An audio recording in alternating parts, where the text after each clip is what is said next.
I'm Emily Jashinsky. I'm Josh Hammer. I'm Rachel Bovard. And I'm Ben Weingarten.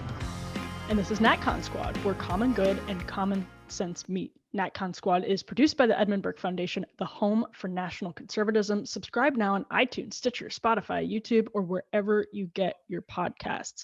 We are taping this episode less than 24 hours after the bombshell draft opinion from Justice Alito, majority opinion from Justice Alito, was leaked to Politico. We have no idea what the final decision would be, although this does seem to indicate that it's going in a very particular direction. We do not yet know where the leak came from. By the time this podcast comes out, breaking news may change some of that. We do not know, but we're going to start the show with with two segments on the leak. Josh is going to just give us his reaction and we'll go from there. I'm going to talk about the politics of the decision. This is, of course, a midterm year. Then Rachel is going to take us through another extremely important question, the $33 billion that is now being proposed towards Ukraine. Once again, a lot of money. And then Ben is going to talk about the Department of Homeland Security's new Ministry of Truth. So with that, Josh, take us through this leak. Yeah, so look, I will probably come back to this in final thoughts. We're not going to be able to get all out here in this segment or even these first two segments. I mean, I assume the listeners, viewers are all caught up, but real quick, what happened, obviously, if you've been living under a rock, is Monday night, Josh Gerstein at Politico, alongside some national security writer who I was not familiar with, leaked what appears to be, and indeed since then has been confirmed by Chief Justice John Roberts to be the actual draft opinion of the Dobbs versus Jackson Women's Health Organization case. That, of course, is the abortion case up at the court this term. We've covered on this podcast many times. And what the court looks set to do, Justice Alito's opinion indeed does, this is a draft opinion from February, will overrule Roe versus Wade and Casey versus Planned Parenthood. Now, according to the Politico leak, there are 5 votes for that. There were in February. It doesn't seem like those votes have shifted since then. Obviously, pro-lifers know one thing, if nothing else, which of course is to not count our chickens before they hatch. So we'll see what happens. I personally think that the leak of this nature will likely only stiffen the backbones of Justice Kavanaugh and Justice Barrett, but it's getting really ugly out there. I mean, Senator Chuck Schumer and Speaker Pelosi have kind of jointly issued a statement that makes no reference to the fact that this was an egregious and literally unprecedented in the history of the institution, an unprecedented leak. Their statement instead focuses entirely on the quote unquote reproductive freedom that they allege will be at issue. In fact, all this will do is return the issue to the states. It's not particularly radical opinion. It's actually very much a middle ground approach on the abortion jurisprudential question. It is a forceful opinion. I mean, it frankly, as someone who's tending to be more pessimistic about things judicial branch related, it genuinely is a more forceful opinion than I thought we could ever get out of the Dobbs case. I'm pleasantly surprised, actually, that Justice Thomas gave the opinion to Justice Alito. I thought he would either keep it for himself or give it to Justice Barrett. I think a lot of people thought that would be the case for obvious reasons. But Alito tends to be the most fiery conservative up there, and he really does not pull punches in this opinion. I mean, he really kind of just takes on Roe and Casey and just kind of systematically eviscerates their arguments. He has this kind of delicious, like 2-page, what lawyers would call a string cite, where he just cites repeated cases that kind of resulted in an overruling of precedents that kind of redounded to liberal interests. He really just, it's a very good opinion. But look, the obvious question is like, what the hell happened here? And, look, it's possible that by the time this podcast is released, we will know. On Tuesday morning, the Chief Justice announced that he was kind of putting the Marshal of the Supreme Court, which is the first time the Marshal of the Supreme Court has been mentioned in public discourse, probably since Luis Mensch was tweeting like 6 years ago, whatever. We'll see if the Chief Justice tries to kind of call in the FBI or any kind of federal prosecutor type people to assist him in this inquiry. But there was literally just no precedent for this, guys. I mean, I cannot emphasize that enough. Nothing like this ever has happened, ever. The Supreme Court is a famously airtight institution. It obviously operates in a totally different format, totally different operating procedure than Congress. It is not a political branch where there is horse trading and there is public lobbying. That's just not how it works, because the judiciary obviously is an institution dedicated to the law, not dedicated to policy. It's kind of just civics 101 for you. So something like this has never happened before. I can kind of give you like my personal theory as to the identity of the leaker. In a situation like this, I tend towards Occam's razor. The simplest answer is probably the right answer. So I do think it probably emanates from Justice Sonia Sotomayor's chambers. She's she's the furthest left, the closest thing amounting to a pure Democratic Party mouthpiece partisan hack up there. I don't know whether one of her clerks would have gone rogue. I think my best guess is probably a rogue clerk, but it wouldn't surprise me at all if it comes out that Sotomayor had implicit or explicit authorization on this getting out there. It's possible that Justice Breyer did this as kind of like a YOLO I'm retiring move, but he is an older institutionalist, so I don't think that's the case. But, look, at this point, all eyes on the Chief Justice. He is the one who cares about the institutional integrity of the court. And it is now under his watch and his leadership that the biggest blow to the court's institutional legitimacy has happened. Quite ironic. But I'll get off my soapbox where we'll come back to this topic, obviously. So kind of open it up to you guys for your thoughts. Yeah, I mean, I what you're saying totally resonates with me in terms of the unprecedented nature of this leak. That was my first, even before getting to the draft that was leaked, my horror last night was that, this was an obvious attempt to bully the court or burn down its credibility. Because now you're in a situation where when you have a draft leaked and that draft is still being deliberated, any change at all, it now seems like it was political because it was because of the backlash, because it was politics. And, I really do think that this does tremendous damage to the court, which is the last marginally trusted institution in America. That is a problem, that I think is going to come out of this. That being said, setting that issue aside, I do think that the draft opinion was very strong. It is tremendous, that the court would even get to a point where it would be gutting both Roe and Casey. I think we've talked about this on this podcast before, that it was my suspicion, the Mississippi case, like Scott Stewart brought a case designed to do exactly this, but my suspicion was that the Roberts court would not allow that to happen, that the Roberts court would, slay Roe, even though Roe's factually irrelevant in many cases, and leave Casey, which is the architecture of the modern abortion infrastructure. But if it's true that they were going in this direction to gut both of them, that's huge, and more conservatives should be talking about the strength of the opinion, in addition to condemning the leak. But we cannot let the left define the nature of this debate about substance. We also need to be saying how good it is.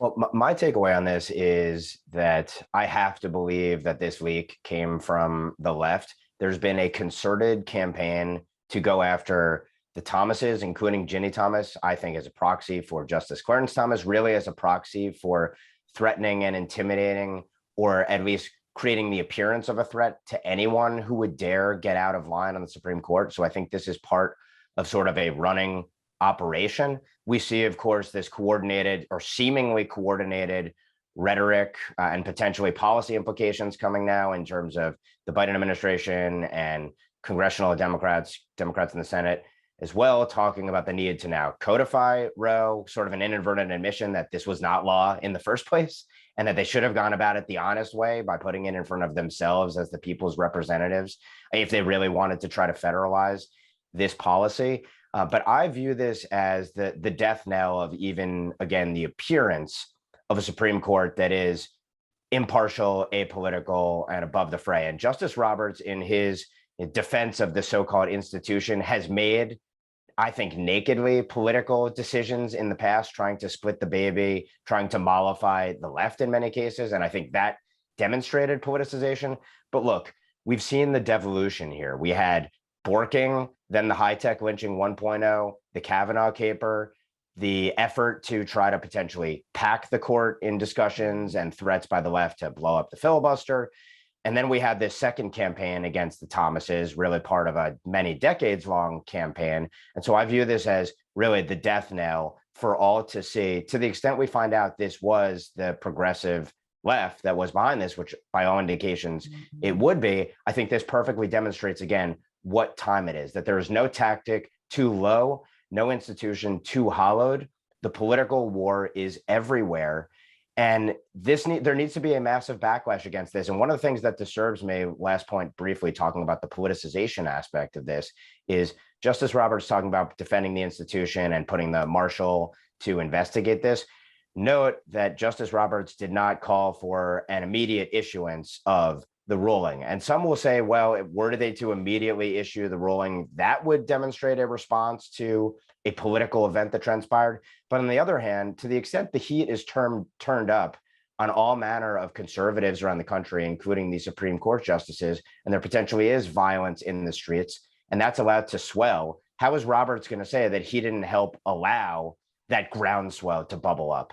So I think Mike Davis was out there, among other people, last night when this leak broke, calling for Roberts to immediately issue a ruling. I wish he had done so. I think he, again, has sort of tried to split the baby here to some extent. So obviously there are two levels to this, the level of the leak and the level of the opinion itself. And just we don't know where this leak came from. That's obviously an important question. The answer may be known by the time this airs because things move so quickly now. But all I'll say is that this is something in which the genie cannot be put back into the bottle. The toothpaste cannot be put back into the tube. This is a line that was crossed, and it was crossed to one of the most important, most consequential decisions that will ever come out of our Supreme Court. And so just that being said, the environment these justices and their clerks work in will never be the same. There are things justices can do to mitigate people's fears, but even subconsciously, worries about your family, your children, are going to exist in justices' minds at a higher level than they ever would have before. And that's a very real difference between yesterday and today, because that's, we're a republic. We are not a democracy, as the left has been crying about all day. And I think when you're conditioned to see us as a democracy, that sort of facile idea of how the country is supposed to work as some sort of pure democratic system does feel wrong when something like Roe is overturned. It feels unjust, but it's only because you've been conditioned to see the country in a very different way.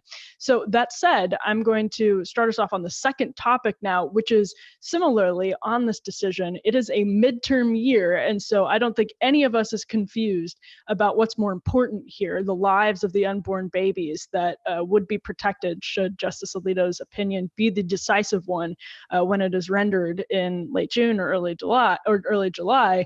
But the reality is the elections will very much be affected by this. And the debate actually is how much they will be affected by this and in which direction. David French actually had an unusually accurate point about how he's sort of skeptical of both the right's fears and the left's hope that this will be something that helps Democrats in the midterm elections, because most Americans, if you look at polling, do support Roe. They don't support overturning Roe, even if opinions are mixed on the morality of abortion, which they are almost completely evenly split, or whether people identify as pro-life or pro-choice. Americans have always been very divided on that question and almost evenly divided on those questions, whatever the wording is. On Roe, it is true, most Americans are opposed to overturning it.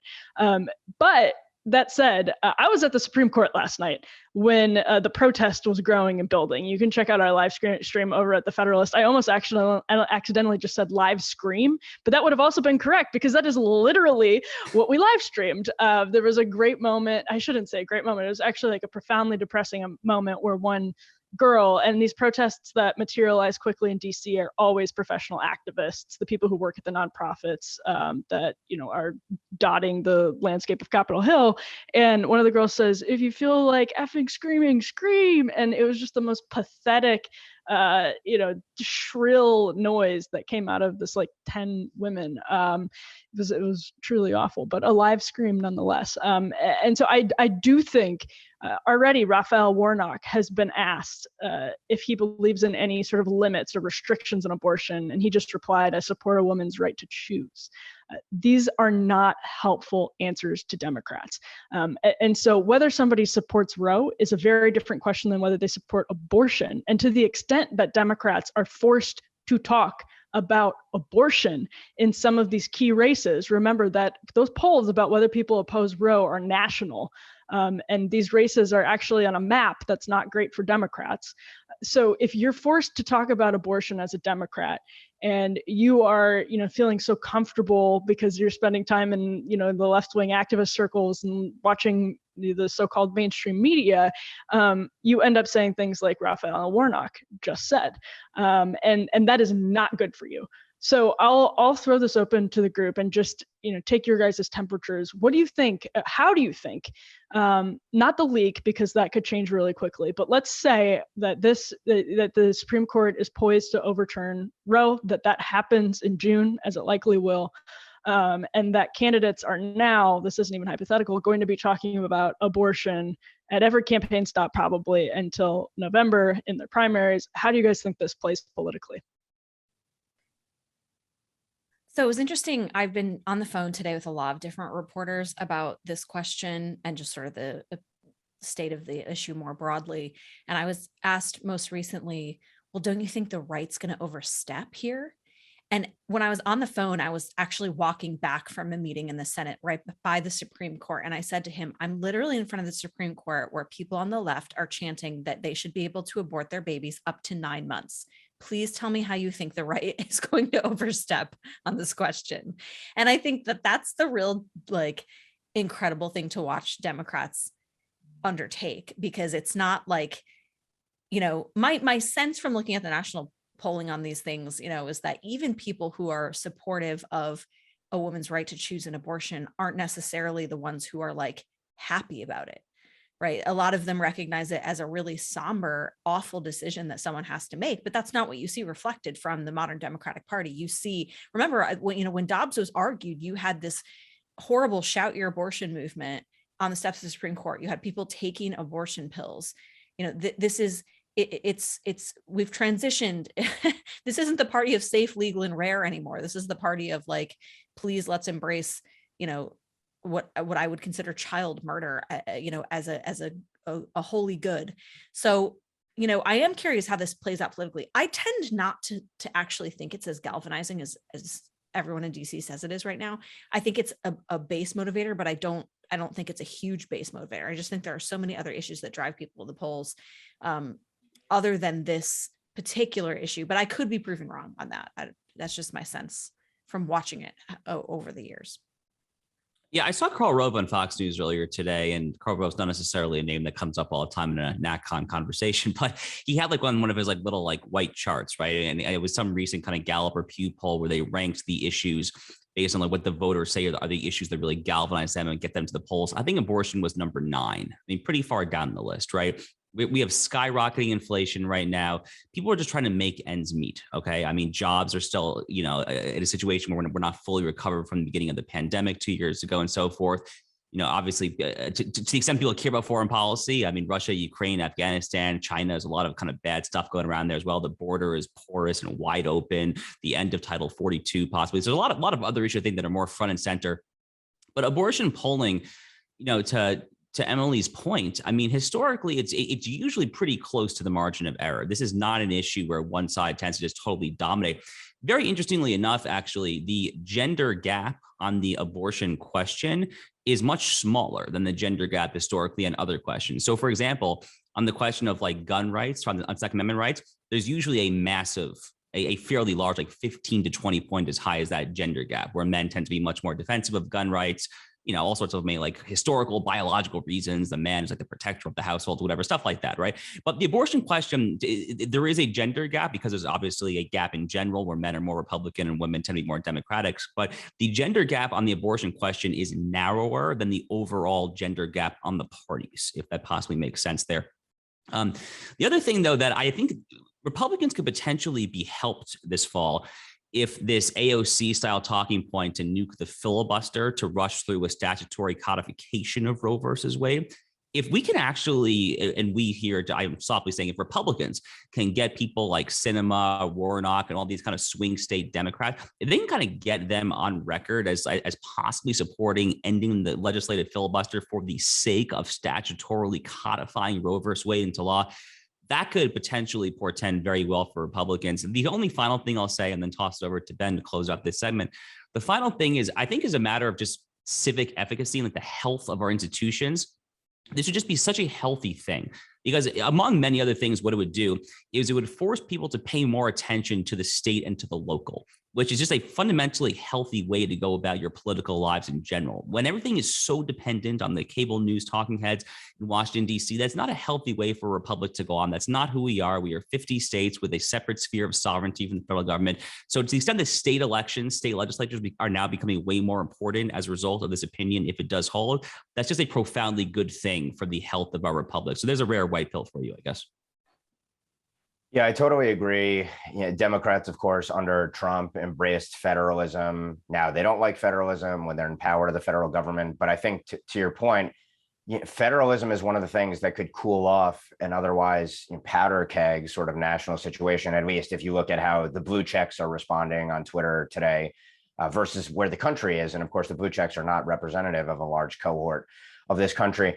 All that said, the conventional wisdom about, well, this is going to drive potentially Democrat turnout. My suspicion is that the more intense and zealous the reaction is, particularly if, to Rachel's point, they're really open and honest about their position, which in many cases is infanticide, as the Virginia governor himself, former Virginia governor himself, openly admitted, essentially. I think that has the opposite effect. I think the more intense and zealous and really overzealous, frankly, and unhinged the left's reaction is, the more conservatives will come out. And I fail to see any segment of the Democrat electorate that is really going to be motivated to come out in a midterm election as a consequence of this. I wholeheartedly assume that Chuck Schumer et al. Will be proposing any number of disastrous policies as well in the run-up to the midterms. Again, this may juice the donor base, but I don't see it having an impact in terms of the votes in a midterm election. And I tend to think net, this ends up being neutral overall.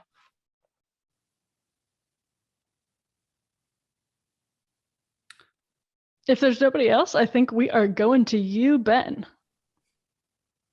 All right, so happy. Or are we going to Rachel? Am I wrong? Yeah, I think we were going to Rachel, but well, whatever. I don't know if there was a logical flow to this. We can obviously. We'll go to Rachel. Rachel, I have failed egregiously in my job as moderator, but I have recovered, and I will now delegate to you the responsibility of holding forth. So I'm actually going to change conversational left turn from, the breaking news that's going on all day today, and talk about something that I actually think is also very important, which is the fact, of what Congress is actually doing. And I'm talking specifically about continuing to fund the conflict in Ukraine. So I just want to back up and talk a little bit about what Congress has already passed and the administration has already sent related to Ukraine. So in March, obviously the Senate and the Congress agreed to $14 billion of lethal and non-lethal aid to Ukraine. They've also now approved lending U.S. military equipment to Ukraine. On top of this, the Biden administration has also sent roughly $3 billion of previously appropriated dollars to Ukraine. So there's a lot of money already flowing. Well, the White House has put out an additional request for $33 billion that they are also asking, by the way, be appended to a more COVID funding, because that's what we need here in America, $22.5 billion of more COVID funding to be precise. But I think it's worth talking about because I was going through some of the president's request yesterday, and it is transparently obvious to anyone who looks at this request that this is a marginal bill for Ukraine. Maybe 5% of the text is about Ukraine. The rest of it looks far more like a State Department, Treasury Department spending bill than it does anything having to do with the crisis in Ukraine. On page 34 and 35, there is a path to citizenship for Afghan refugees, their spouses and children. There is roughly $9 billion to be spread across the world for, among other purposes, combating misinformation, because, our disinformation governance board is our proudest export here in the United States and under the Biden administration. You've also got a ton of slush funds being created for the Treasury Department to be spent far and wide outside of Ukraine. A lot of that goes toward the sort of climate change, green energy agenda. So obviously what we're seeing here is an attempt to use the crisis in Ukraine and the urgency surrounding it and the goodwill everyone has for it to shoehorn in a bunch of, overtly globalist priorities that will never be unfunded. Once these programs are created and funded, they will go on forever. And these programs go well outside the boundaries of Ukraine. In fact, one of the programs funded through the IMF in the past has funded Russia, Belarus, and Venezuela. So to be clear, the White House wants the Congress to pass a bill that could end up funding Russia, and they will say it is all for Ukraine. So I raise this because, it's an absurd position for the White House to take, but let's take that as a given.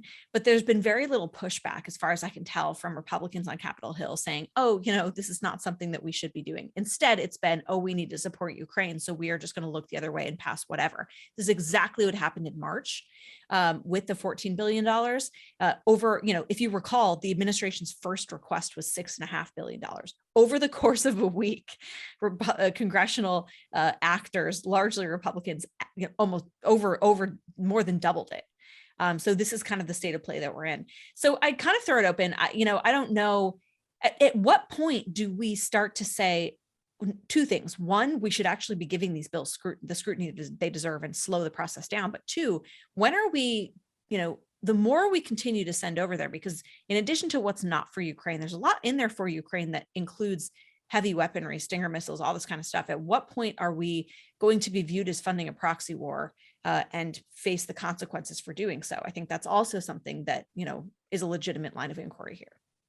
Well, yeah, and the administration doesn't have answers to the pertinent questions on this very important question. They don't want to say what the fundamental goal, what the ultimate goal in Ukraine is, which is important because it says what the end game is. And two, they don't want to even come anywhere near a ballpark estimate of what an appropriate amount of money to spend in Ukraine is, because this is something that could be going on for years and years and years, and could eventually pull in, let's say, small numbers of American troops. Let's not forget that the threat of nuclear conflict, chemical weapons is always looming in the background, which could immediately involve American troops in substantial numbers. And so I think without being able to say, I actually asked Marco Rubio this question last week on Federalist Radio Hour. I said, is there a dollar amount after which the country has to say, stop spending because we have already spent too much taxpayer money. And he was actually pretty gracious in acknowledging the severity of that question. And there wasn't a super satisfactory answer. It was a great interview, but that question, it wasn't a super satisfactory answer. And I really think that's the question. I'm not saying that there has to be a dollar amount down to the cents, but just, when it's laughed out of Washington to request X amount for a border wall. That's way lower than the 33 number. But it just seems to keep ticking upwards in vast more quantities for Ukraine, and there's no end goal in sight. That sounds like a boon for defense contractors, and a boon for Washington politicians who like to look tough, and they like the sort of theater of war for political reasons. And let's not forget, one of the defense contractors, I forget if it was Raytheon or Lockheed, at the very beginning of the conflict said, it was in leaked audio, there's no question this is going to be good for our bottom line, and that's a powerful force in Washington. And that's all, maybe you don't want to put an end date on something when it's one of the most powerful lobbying arms is seeing it as a cash cow. So I think it's extremely disturbing that the administration and even Republicans don't have any information or any real answers on these questions. So two things come to mind. So we're recording this on Tuesday, the day after the Supreme Court leak. So tomorrow morning, but it will be out by the time this podcast comes out, I will have published this really nice op-ed in Newsweek from Carlos Roa, who's, I believe, the managing editor of the National Interest. And his op-ed is on this talking point of, what this bill has a role to play in, of this Marshall Plan for Ukraine. That's kind of like the new talking point, right? Is how do we rebuild Ukraine? How does the West, more broadly speaking, basically meaning kind of Western Europe, the UN, the EU, and the United States, of course, predominantly, how do we go about rebuilding it? But as Carlos explains in his op-ed, there are two massive problems with this. The first is that if you go back to the original Marshall Plan from 1948, 1951, the state of Western Europe, as far as kind of the economic infrastructure, not the physical infrastructure, because they just had a massive war, but at least the economic infrastructure of the social capital, the human capital, things like that, were well equipped. So they would have gotten back up to speed because the baseline was comparatively relatively well off. The Marshall Plan and the direct investment was kind of just the fuel that kind of like helped get the fire more burning. But Ukraine is not like that. Ukraine, as recently as just a few years ago, was and in many ways still is one of the most profoundly corrupt and venal countries in the entire world. They do not have kind of first world economic infrastructure, financial institutions, capital, things of that nature there. So that the analogy kind of fails on those grounds. The other thing, obviously, is who's going to pay? Who's going to pay for this? Obviously, is Germany going to pay for this? Well, probably not. I mean, they're putting like 100 billion euros, whatever the number was, into kind of building up their own military for the first time in years. Hard to believe like France or the UK. So look, it obviously, as it always does when we talk about the West and NATO more generally, it ultimately ends up being the US taxpayer. So that really should make us think very hard, obviously, about whether this is so much in the U.S. interest that we should be kind of putting in taxpayer money there to this extent. The final thing I'll say before tossing it to Ben, Rachel, I think, accurately called out the fact that we could be implicitly funding the Russians in what is purportedly a pro-Ukraine package. The irony, of course, something that's also happening in the world at this time, by the way, is the Iran deal negotiations in Vienna. And, the U.S. and Iran are not directly talking to one another because President Trump withdrew from that deal. So who are we going through? The Russians. The Russians are literally kind of the intermediary. So now we're literally kind of helping the Russians on multiple playing fields while we're purporting to condemn them. It's clown world stuff, honestly. And once again, I'll go back to beating this dead horse of this is diverting us from China. This is benefiting China at the end of the day, which is not even part of the conversation, which of course accrues to its benefit as we continue to get mired down in these massive tens of billions of dollars operations. Once again, without any sort of clearly articulated goals, without clear tactics or strategy to achieve those goals. My initial take sort of on the $33 billion piece of it really as a Trojan horse for a whole slew of other priorities is that once again, the foreign policy, to the extent there is one of the Biden administration, is hyper political. It's totally politicized. So when they talk about, America is back, this is what they mean by America is back. It's tens of billions of dollars in open-ended engagements where it's not clear who's being served, but clearly not the Americans. And the administration is exporting its views and probably lining the pockets of its friends at the end of the day. And really every single aspect of the Ukraine situation, they've exploited. Of course, they've made the argument that this is why we need to transition to clean energy. So we're going to punish the American people essentially by not unleashing our energy in connection with this. And we're also, by the way, going to line the pockets of the Iranians when we don't have enough energy to serve ourselves, which serves another goal of the administration to make Iran, the world's leading state sponsor of terror, the strongest horse in the Middle East. And we can go on and on, of course, diverting and being able to blame inflation laughably in America on this conflict and the sanctions they've imposed. So really, at the end of the day, the American people are the ones who are getting hurt the most. Our adversaries are benefiting as a consequence of this. And I fail to see how any kind of Marshall Plan doesn't end up anything but an even further slush fund, which further imperils our financial position and which ultimately puts us in a worse position on a whole array of bases to the extent we ever get around to this competition that China is obviously fully engaged in against us. Our conflicts by other means. Well, and so I was just going to quickly just ahead. jump in and say that the China context is exactly the one in which I asked Senator Rubio about spending in Ukraine, because he raised the point that it is diverting attention. And that's why the Chinese might have an interest in cozying up with Russia in this situation, because it is diverting our attention. And so to that effect, I think Senator Rubio really understood that. And with that, Ben, it's your turn to take the floor, to seize the floor. All right, well, I'll end on a topic of levity, even though it's obviously incredibly disturbing and chilling, which is the advent announced by the Biden administration's Department of Homeland Security of officially a Ministry of Truth, doing business under the acronym, at least I'm going to call it this, the DGB, Disinformation Governance Board. And there are a lot of layers to this story. We could talk about the fact that, of course, the person tasked with running this, Nina Jankowicz, is zany, to say the least, a Russiagate collusion monger, of course, this adherent and devotee to combating disinformation who bought hook, line, and sinker and promoted the Hunter Biden laptop as Russian disinformation information operation, someone who has promoted Christopher Steele in speech. obviously the least equipped person to be an arbiter of what is real and what is false, what is political propaganda and what is truth. But that's besides the point. We shouldn't have a ministry of truth in any agency in America, period, full stop. And of course, the way this is being set up is on grounds of combating Russian misinformation going into the midterm elections. You can imagine the ways that this could be exploited going into midterm election year. That hasn't really been talked about a lot.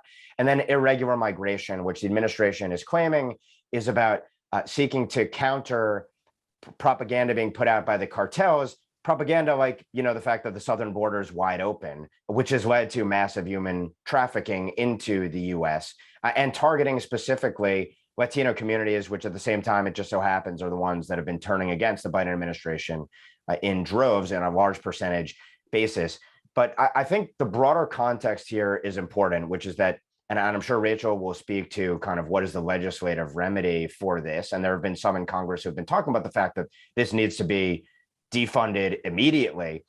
My point is you have to understand the broader context of this, that this is just one tentacle of about 1 million tentacles of what I've been talking about pretty much every single episode of this podcast since the start, which is the war on wrongthink in America. And the DHS has played a role in this that goes beyond this disinformation bureau, which is, of course, we've seen these national terrorism advisory bulletins coming out of DHS, which the last one in February cited mis, dis, and malinformation as being the chief contributor to a heightened threat environment. And of course, misinformation, disinformation, malinformation on topics that the regime does not like dissent on, namely Chinese coronavirus policies, immigration policies, including letting Afghans in by the tens of thousands, often unvetted, to this country, as well as questions about election integrity. And that goes back to something that occurs in a statement that the Department of Homeland Security put out in connection with the DGB, which is that part of what they're trying to combat with setting up this ministry, which they claim will have really no real power, that's yet to be seen, and it's an open question that ought to be probed, is that they need to combat disinformation because of a lack of trust in government, essentially. This is almost direct language from the Biden administration's national strategy for countering domestic terrorism, which says that a root cause of the heightened domestic terror threat in this country, by wrong thinkers, of course, is a distrust in our governmental institutions. And so what are the governmental institutions trying to do to instill trust? They're trying to chill and suppress dissenting speech, anyone who dares challenge their policies on a whole slew of issues. And then, of course, layer in the fact that this comes against the backlash against Elon Musk for daring to put his bid in, presumably winning bid, for Twitter, on top of the rhetoric from Barack Obama and Hillary Clinton about the need to combat misinformation and disinformation. And all of this has to be seen as part and parcel of a war on wrongthink. And if Republicans are really serious about pursuing it, about countering it, it can't just be defunding the DGB. It has to be tearing apart the national strategy for countering domestic terrorism, which is really a war on domestic terrorism, on dissenters, root and branch. I have yet to see Republicans in Congress make a forceful statement like that, but nothing less than the stake of whether we are going to have a weaponized, completely weaponized national security and intelligence apparatus rests on dismantling this root and branch. So with that, I turn it over for any of your observations on the DGB, the broader context, any additional takes. Yeah, it's, I have spent a lot of time on what Congress can do about this board. Of course, all of that was immediately overshadowed the minute that all this kind of tumbled down from the Supreme Court. But I think it's a really significant area to focus because of everything that you just laid out about what this board represents. You're seeing a lot of hot rhetoric from Republicans, but time and time again, it's like they don't actually do anything about it. And I've been pushing on this strategy with them on appropriations, right? At the end of the day, that's these must pass bills that are perfect places to say, no, you cannot fund this. You cannot use money to do this because the executive branch cannot do things without the explicit financial authorization from Congress and also sort of the money that flows from those authorizations. So this is something that I think we now need to come to expect from congressional Republicans. Not only do we expect this fight on appropriations, but hey, in the Senate, Republicans can do stuff, even in the minority, right? They have the ability to force votes on this stuff. So I think this is what we need to start seeing because the Biden administration is no holds barred.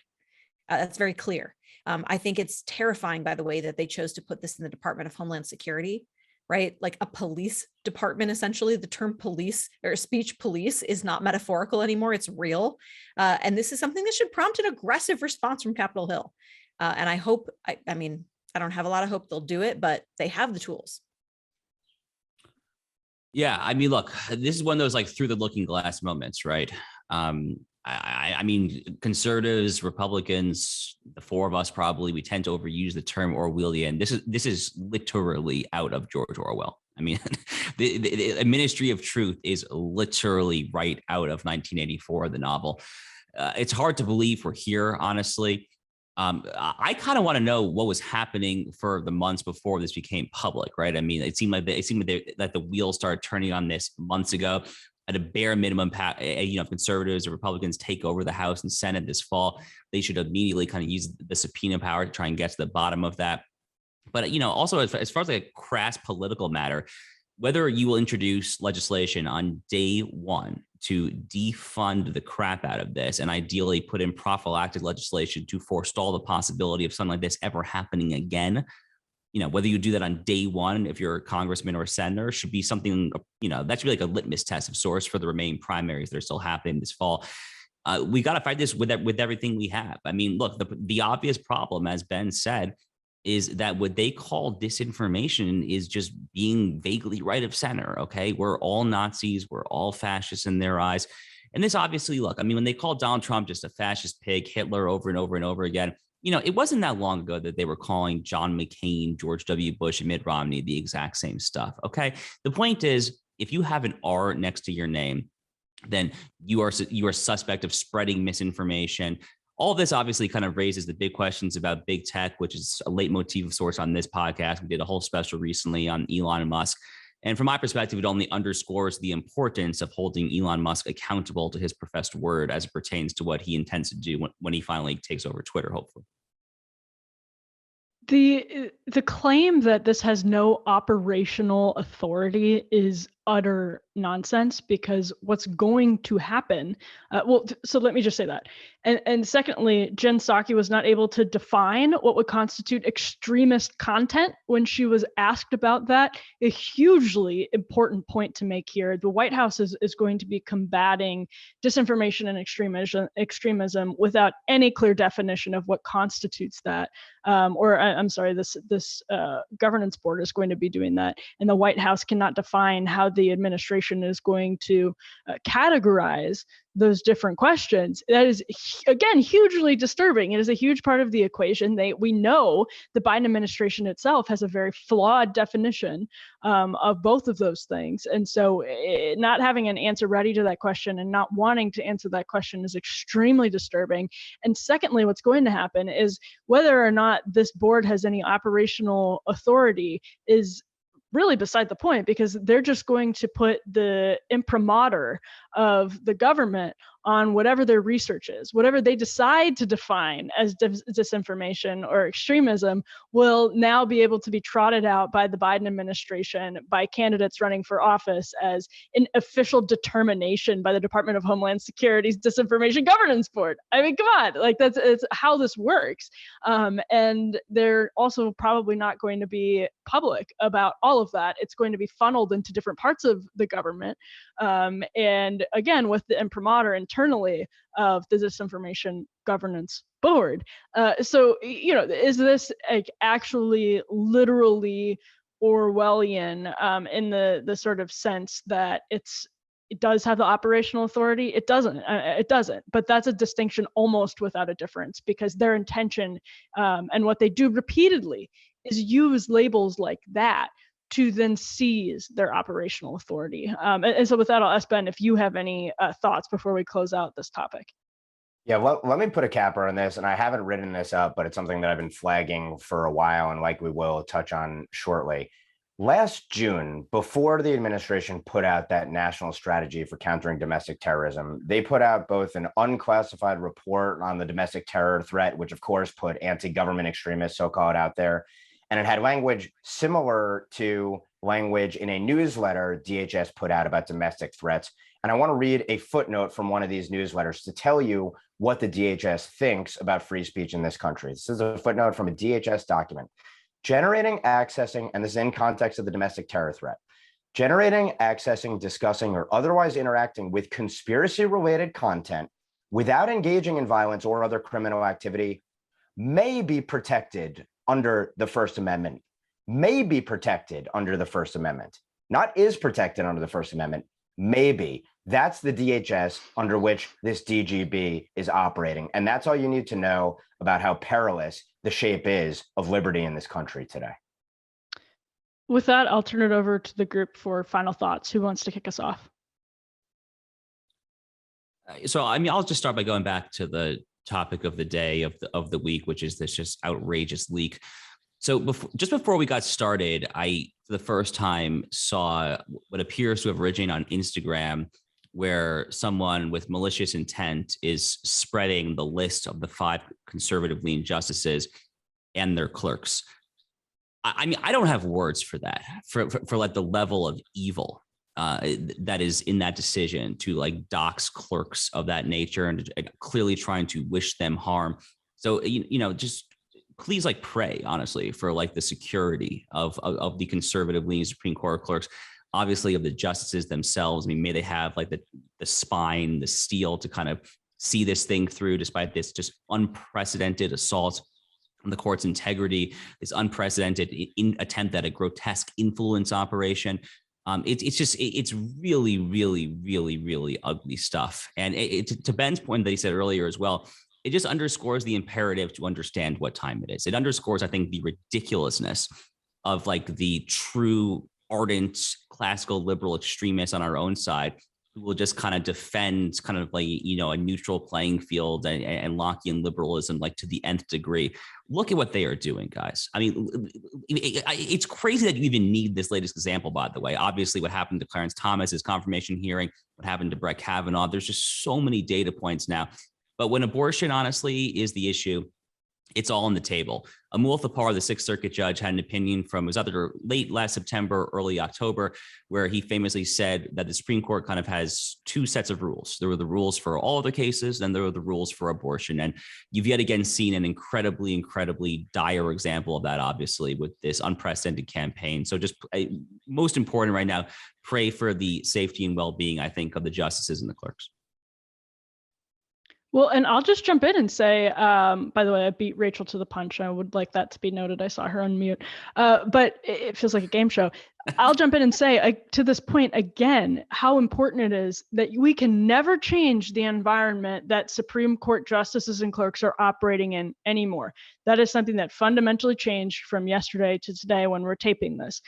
You can never put that genie back in the bottle. It is always going to be a concern now as they are working on cases of enormous consequence, that this will be a possibility. That the clerks were doxxed is terrifying, to all of the points that Josh said, not just because, you know, we know some of them and want them to be safe, but because I want all of Justice Sotomayor's clerks to be safe. If ever extremists on another side said, I want these people to be deliberating in the way that they're supposed to, which is in a branch of government that is as divorced as it possibly can be from the sort of political winds. And this just took a huge step to demolishing that. And I hope that Justice Roberts' response in the coming days is so swift and severe that anybody who comes along in the future and tries to pull a similar stunt is terrified out of doing it, because it's sort of technologically impossible, and you know, their sort of life would be ruined career-wise, whatever, for this mistake. But I think it's not just about, obviously the lives of the unborn babies are the most important thing in this case. But my final thought is essentially that also the Supreme Court has sort of been fundamentally transformed literally overnight, as the expression goes. But in this case, it's not an expression. It is actually very real. And I would hope that the folks down the street over at the Supreme Court are thinking about how they can restore the confidence that clerks and justices have while they're deliberating on these important questions, because so many of our institutions have been utterly wrecked by this sort of post-truth, post liberal world, that we should do everything we can to protect this particular one.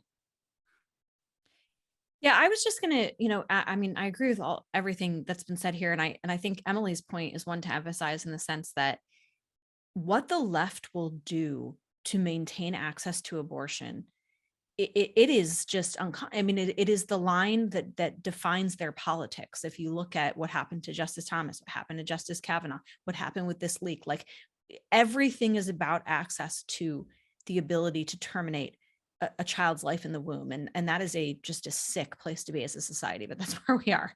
But, I was going to add, like, I really do think it's important, as egregious as the consequences and fallout of this leak are going to be, the opinion that was still put together, the voluminously researched opinion written by Justice Alito that took a, legal reasoning that was pristine, in addition to, I think, the correct take on the outcome, cannot be overstated. Like, whatever we have to go through, if we get that opinion, babies' lives will be saved, millions of them.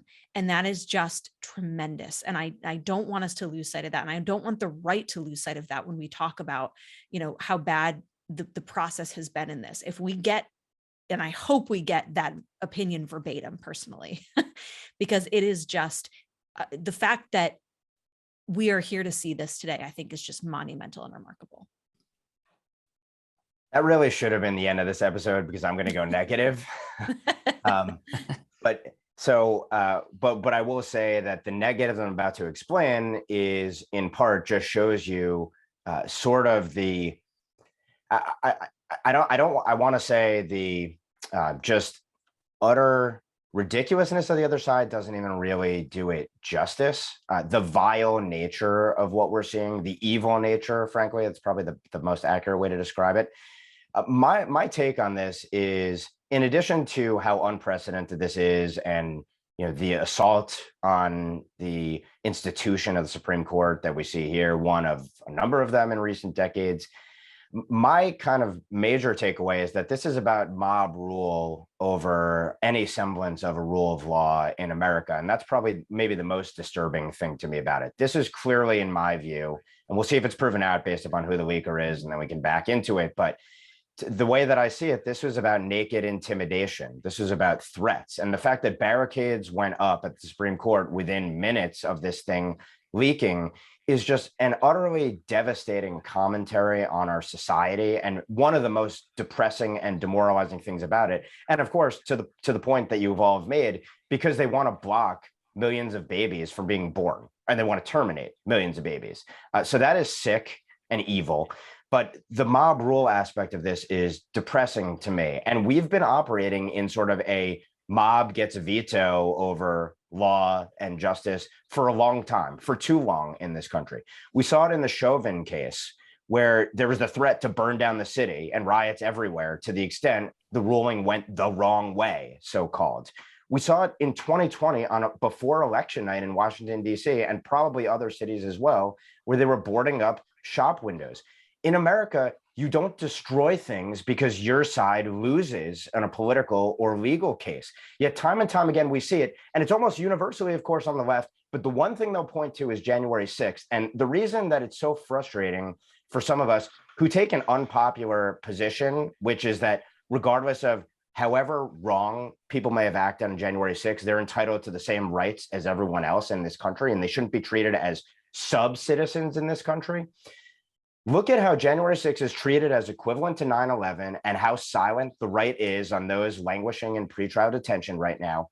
But of course, you go back to the 1619 riots and it's completely kosher, or what transpired at Lafayette Square, where the federal government executes a settlement with those people. And I think that the hypocrisy is the point. The double standard is the point. It's meant to show that we can kind of beat you anytime, anywhere. The one time some very small fraction of a percentage of people who might be aligned with you gets out of line, we're going to say that not only is there moral equivalence between our two sides, but that your side is terroristic and we're on the side of angels. And that's the thing that is most demoralizing to me, looking at this from a 30,000-foot perspective. But that said, I guess the silver lining is they have to act this way because they are looking at real justice here. And this would be real justice to the extent this ruling does come down, and I pray it does come down. And briefly, go ahead, Josh. Yeah, so just real quick, because I think it is probably good to try to end on a more positive note, although I agree with everything Ben just said. Rachel's point is actually really important. And I want to be the first to say, or among the first to say, that if this decision comes down with this current 5-justice majority, credit to the Federal Society, credit to everyone involved over the years who have selected these justices. That doesn't cure all the structural problems. The jurisprudential debate is still going to be there, but massive, massive, massive credit to the conservative legal movement if this decision holds. Mm-hmm. I was actually thinking the same thing earlier today. Well, on behalf of Ben, Rachel, and Josh, thank you so much for tuning in. I'm Emily Jashinsky, and we will see you at the next NatCon Squad.